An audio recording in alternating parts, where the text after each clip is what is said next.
Шаң басқан дәптер. Тыныш ауылдағы ескі үйде жалғыз басты қарт кісі өмір сүретін. Аты Ахмет Ақсақал. Бұрын бұл кісі мектеп директоры болған. Жүздеген шәкірт тәрбиелеп шығарған, бірақ соңғы жылдары жалғыз қалған. Келген кеткені сирек, көбі оның бар екенін де ұмыта бастаған. Бір күні ауылға жас мұғалім Айгүл тағайындалып келді.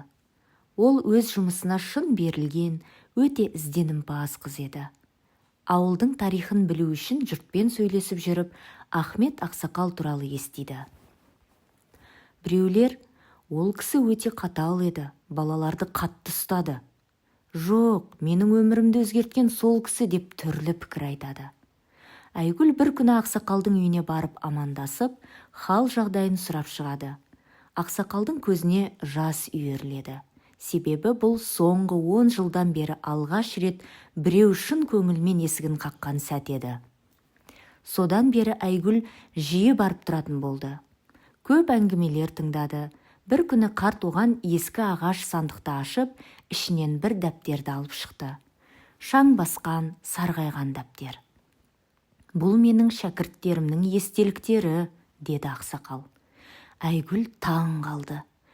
Әр бетінде түрлі оқушының жазбасы, сызбасы, арманы бар екен. Бірі дәрігер болғысы келетінін, бірі жазушы, бірі суретші болуды армандапты. Ал кейбірінің есімдері оған таныс болып көрінді. Айгүл бұл дәптердегі бірнеше есімді іздеп тауып, олармен хабарласты. Кейбірі шетелде тұрып жатыр, бірі атақты бизнесмен, бірі аурухананың бас дәрігері болыпты. Олар Ақсақалды ұмытып кеткен жоқ екен, тек тіршілікпен жүріп жолдары түспеген. Бір аптадан соң Ахмет Ақсақалдың үйі бұрын соңды болмағандай адамға толы болды. Шәкірттері жиналып, бірі гүл әкеліп, бірі көз жасын тыя алмай құшақтап жатты.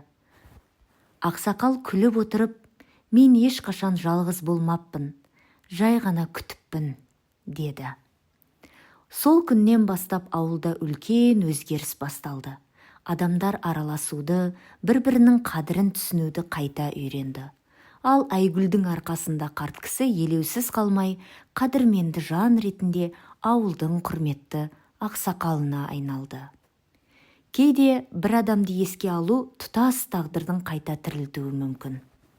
Жақсылықты ұмытуға болмайды, ал үлкен жүрек ешқашан жалғыз қалмайды.